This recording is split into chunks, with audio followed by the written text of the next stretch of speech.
Assalamualaikum warahmatullahi wabarakatuh. Nama saya Tatanata, NIM 054037232 dari Prodi Ilmu Hukum. Dalam video kali ini saya akan membawakan judul perkembangan Pancasila dalam konteks sejarah dari masa ke masa, yaitu awal kemerdekaan, RIS, demokrasi terpimpin, Orde Baru, dan reformasi. Saya di sini akan menjelaskan salah satu peristiwa penting perkembangan Pancasila dalam konteks sejarah dari masa ke masa. Yang pertama diawali dari awal kemerdekaan, yaitu tahun 1945 sampai 1959. Peristiwa penting yaitu penetapan Pancasila sebagai dasar negara oleh PPKI pada 18 Agustus 1945 dalam pembukaan Undang-Undang Dasar 1945, menjadikan Pancasila sebagai dasar panduan resmi penyelenggaraan negara dan kehidupan berbangsa. Namun di masa ini terjadi pemberontakan seperti PKI 1948 dan DITI yang ingin merubah Pancasila dengan ideologi yang mereka inginkan.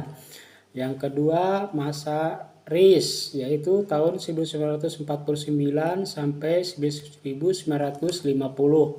Konstitusi RIS yang berlaku tidak secara eksplisit mencantumkan Pancasila, meskipun nilai-nilainya masih dipakai di masa ini. Penafsiran Pancasila ditafsirkan secara bebas dan sesuka hati, sehingga terjadi penyelewengan dalam ketatanegaraan. Yang berikutnya, yang ketiga, yaitu masa demokrasi terpimpin tahun 1959 sampai 1965.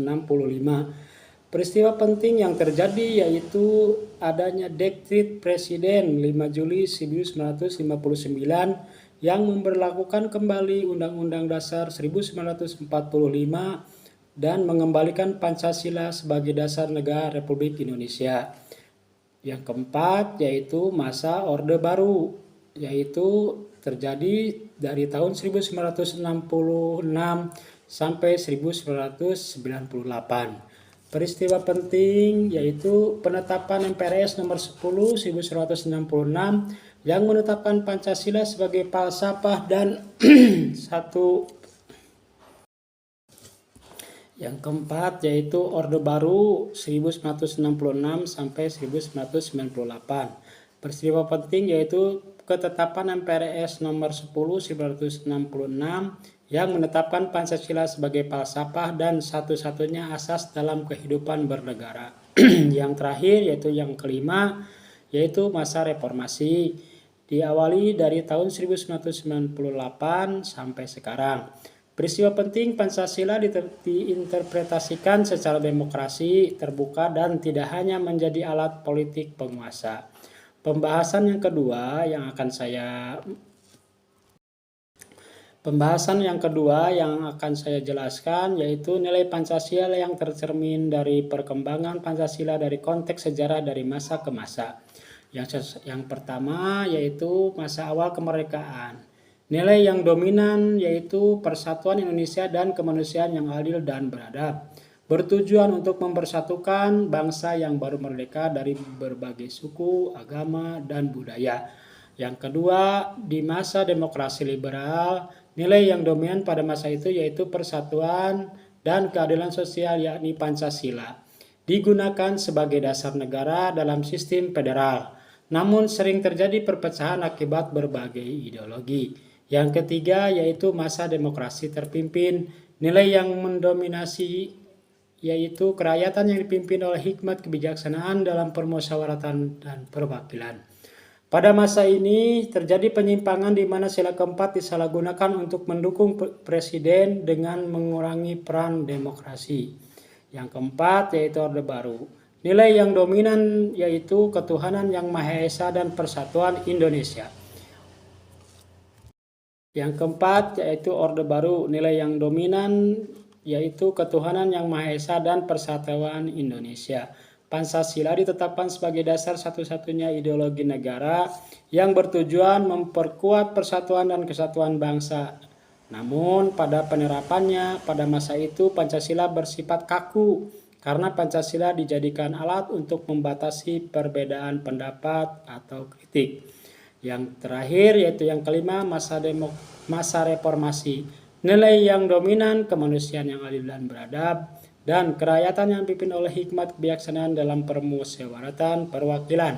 Era ini menuntut kembalinya nilai-nilai penting dari Pancasila yang lebih substantif dan demokratis, serta pengembalian kebebasan untuk mengemukakan pendapat.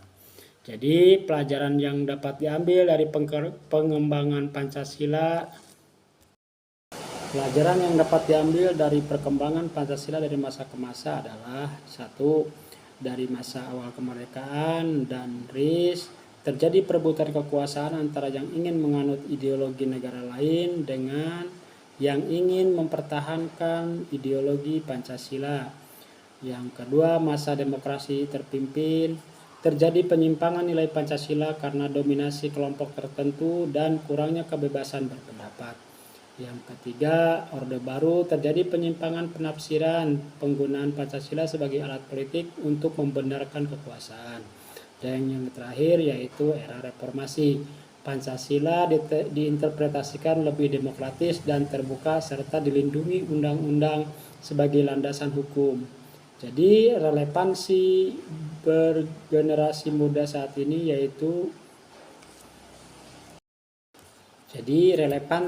bagi generasi muda saat ini yaitu yang pertama, melawan hoax dan polarisasi. Yang kedua, menjaga persatuan dan kesatuan. Dan yang ketiga, bertanggung jawab atas kemajuan bangsa karena generasi muda didorong untuk memiliki pemikiran kritis, semangat nasionalisme, serta memanfaatkan pengetahuan dan teknologi.